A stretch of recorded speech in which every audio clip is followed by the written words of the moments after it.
क्या सही मार्ग चुनने से भाग्य बदल सकता है या सब पहले से निर्धारित होता है? क्या आपने कभी महसूस किया है कि आपकी जिंदगी एक ऐसी नदी की तरह बह रही है जिस पर आपका कोई नियंत्रण नहीं है? ऐसा लगता है जैसे हर मोड़, हर पत्थर, हर भंवर पहले से ही तय है। क्या सच में ऐसा है? क्या हमारी मेहनत, हमारे फैसले, हमारी इच्छाएं सब बेकार हैं? क्या हमारा भाग्य पत्थरों पर लिखी इबारत की तरह अटल है जिसे कोई मिटा नहीं सकता? अगर आपके मन में भी यह सवाल उठता है और आप जानना चाहते हैं कि क्या सच में सही राह चुनने की ताकत हमारे अंदर है, तो ये कहानी आपके लिए है। ये सिर्फ एक कहानी नहीं, बल्कि एक ऐसा सफर है जो आपको यह सोचने पर मजबूर कर देगा कि आपकी जिंदगी की बागडोर किसके हाथ में है। अंत तक बने रहिए, क्योंकि इस कहानी का हर पल आपको एक नए रहस्य से रूबरू कराएगा और शायद आपकी जिंदगी को देखने का नजरिया भी बदल देगा। एक छोटे से गांव में पहाड़ों की गोद में बसा हुआ एक युवक रहता था जिसका नाम था अर्जुन। अर्जुन एक साधारण लड़का था, मेहनती और ईमानदार, लेकिन उसके मन में हमेशा एक सवाल घूमता रहता था, क्या उसकी जिंदगी पहले से ही तय है? उसके गांव के लोग भाग्य और पूर्व जन्म के कर्मों में बहुत विश्वास रखते थे। वे कहते थे कि हर इंसान अपनी किस्मत लेकर पैदा होता है और उसे वही मिलता है जो उसके भाग्य में लिखा होता है। अर्जुन ने कई बार अपने आसपास के लोगों को देखा था। कुछ लोग बिना ज्यादा मेहनत किए भी अमीर और खुशहाल थे, जबकि कुछ लोग दिन रात परिश्रम करने के बाद भी गरीबी और दुख से जूझ रहे थे। यह देखकर उसके मन में यह सवाल और गहरा होता जाता था कि अगर सब कुछ पहले से ही तय है तो फिर मेहनत करने का क्या फायदा। एक दिन गांव में एक वृद्ध साधु आए। वे बहुत ज्ञानी और अनुभवी थे और दूर दूर से लोग उनसे अपनी समस्याओं का समाधान पूछने आते थे। अर्जुन ने भी हिम्मत करके साधु के पास जाने का फैसला किया। उसने साधु को प्रणाम किया और उनसे अपना सवाल पूछा, बाबा जी, क्या सच में हमारी जिंदगी पहले से ही तय है? क्या हम अपने भाग्य को बदल नहीं सकते? साधु ने अर्जुन की आंखों में देखा और मुस्कुराए। उन्होंने कहा, वत्स, यह एक ऐसा प्रश्न है जो युगों से इंसानों को उलझाता रहा है। कुछ लोग मानते हैं कि सब कुछ पूर्व निर्धारित है, जबकि कुछ लोग अपनी मेहनत और अपने फैसलों पर विश्वास रखते हैं। सत्य इन दोनों के बीच कहीं छिपा है। अर्जुन उत्सुकता से बोला, तो बाबा जी, सच क्या है? क्या मैं अपनी जिंदगी को अपनी मर्जी से जी सकता हूँ या मैं सिर्फ एक कठपुतली हूँ जिसे भाग्य चला रहा है? साधु ने कहा, मैं तुम्हें एक कहानी सुनाता हूँ, शायद इस कहानी से तुम्हें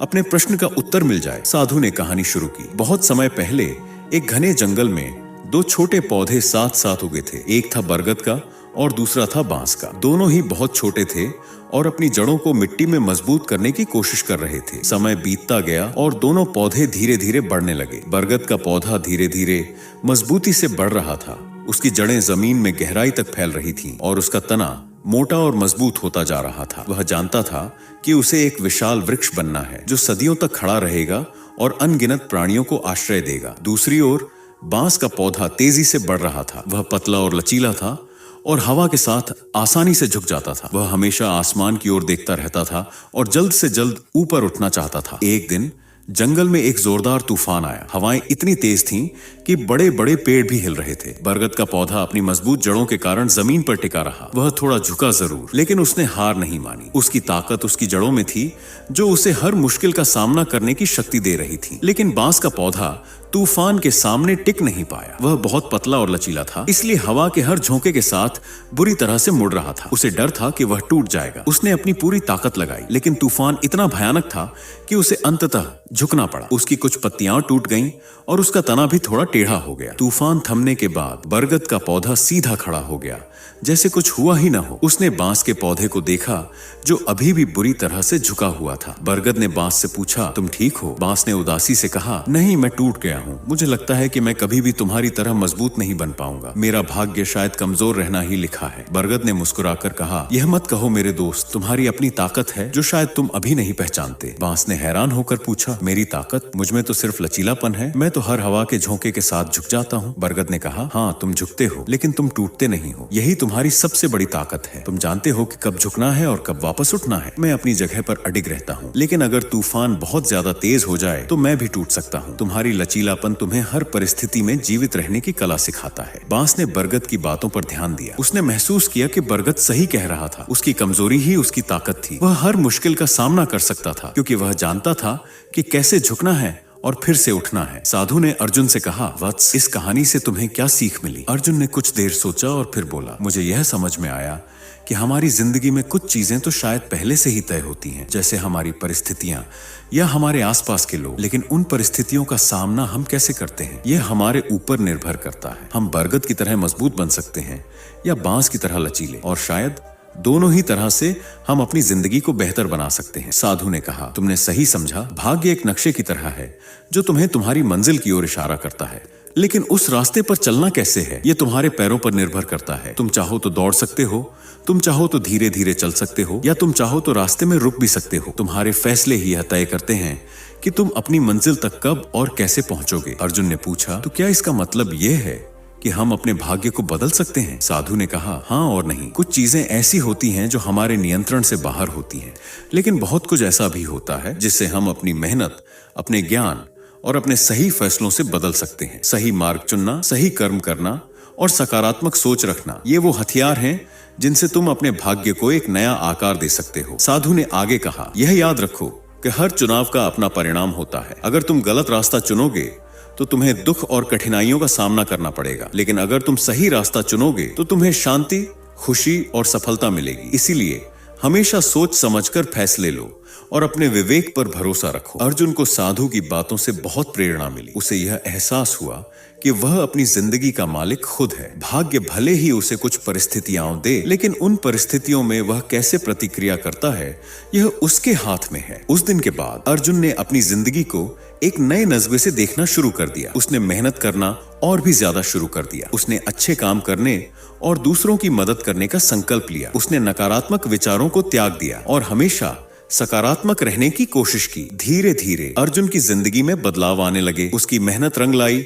और उसे अपने काम में सफलता मिलने लगी। उसके गांव के लोग भी उसके बदलाव को देखकर हैरान थे। वे कहते थे कि अर्जुन का भाग्य बदल गया है, लेकिन अर्जुन जानता था कि उसका भाग्य नहीं बदला था, बल्कि उसने खुद अपने फैसलों और अपने कर्मों से अपनी राह बदली थी। उसने यह समझ लिया था कि भाग्य और कर्म एक दूसरे से जुड़े हुए हैं। भाग्य हमें अवसर देता है, लेकिन उन अवसरों का सही इस्तेमाल करना हमारे हाथ में होता है। कई साल बीत गए। अर्जुन अब एक सफल और सम्मानित व्यक्ति बन चुका था। उसने अपने गांव में बहुत विकास किया था और लोगों की मदद के लिए हमेशा तैयार रहता था। एक दिन जब वह अपने गांव के बाहर एक पुराने मंदिर में बैठा हुआ था तो उसे वही वृद्ध साधु दिखाई दिए जो बरसों पहले उससे मिले थे। अर्जुन ने तुरंत उठकर साधु को प्रणाम किया। साधु ने उसे आशीर्वाद दिया और कहा, वत्स, मुझे खुशी है कि तुमने मेरी बातों को समझा और अपनी जिंदगी को सही दिशा में ले गए।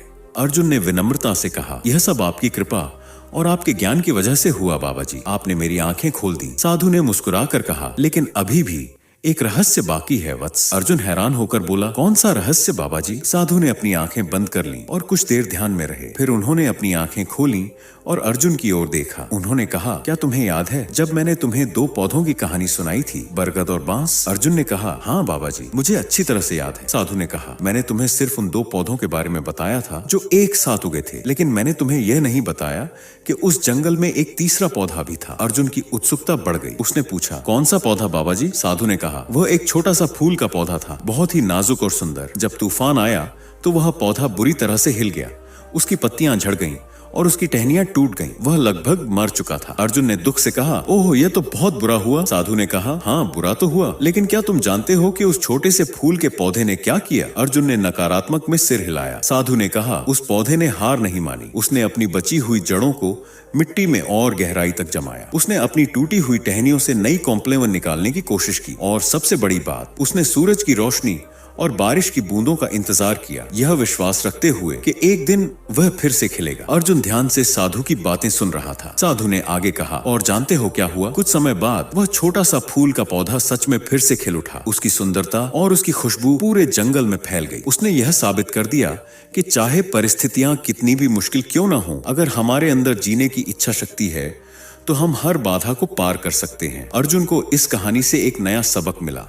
उसे यह एहसास हुआ कि सिर्फ मजबूत या लचीला होना ही काफी नहीं है, बल्कि उम्मीद और इच्छा शक्ति का होना भी बहुत जरूरी है। साधु ने कहा, वत्स, भाग्य और कर्म के इस खेल में तुम्हारी इच्छा शक्ति वह बीज है जो तुम्हारे भविष्य के वृक्ष को जन्म देता है। तुम किस रास्ते को चुनते हो यह महत्वपूर्ण है, लेकिन उससे भी ज्यादा महत्वपूर्ण यह है कि तुम उस रास्ते पर कितनी लगन और विश्वास के साथ चलते हो। साधु ने अपनी बात खत्म करते हुए कहा, इसलिए कभी भी उम्मीद मत छोड़ो, हमेशा सही मार्ग चुनो, अच्छे कर्म करो और अपने अंदर की शक्ति पर विश्वास रखो। तुम्हारा भाग्य तुम्हारे हाथों में है और तुम उसे अपनी मर्जी से बदल सकते हो। अर्जुन ने साधु को फिर से प्रणाम किया। उसके मन में अब कोई संदेह नहीं था। वह समझ गया था कि भाग्य और कर्म दोनों ही महत्वपूर्ण हैं, लेकिन सबसे ज्यादा महत्वपूर्ण है उसका अपना फैसला और उसकी अपनी इच्छा शक्ति। दोस्तों, इस कहानी से हमें यह सीख मिलती है कि हमारा भाग्य पूरी तरह से पूर्व निर्धारित नहीं होता है। हाँ, कुछ परिस्थितियां और चुनौतियां हमारे जीवन में पहले से ही आ सकती हैं, लेकिन उन परिस्थितियों का सामना हम किस तरह करते हैं यह हमारे ऊपर निर्भर करता है। सही मार्ग चुनना, अच्छे कर्म करना, सकारात्मक सोच रखना और कभी भी उम्मीद न छोड़ना, ये वो शक्तिशाली हथियार हैं जिनसे हम अपने भविष्य को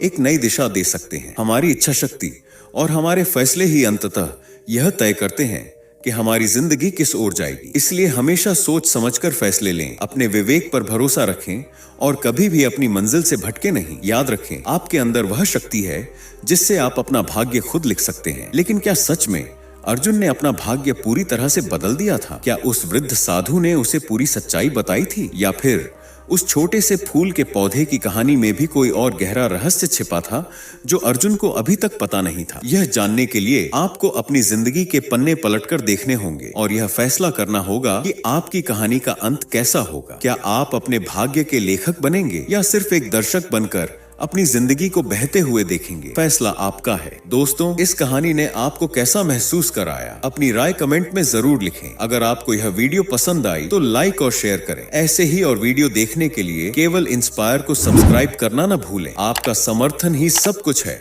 धन्यवाद।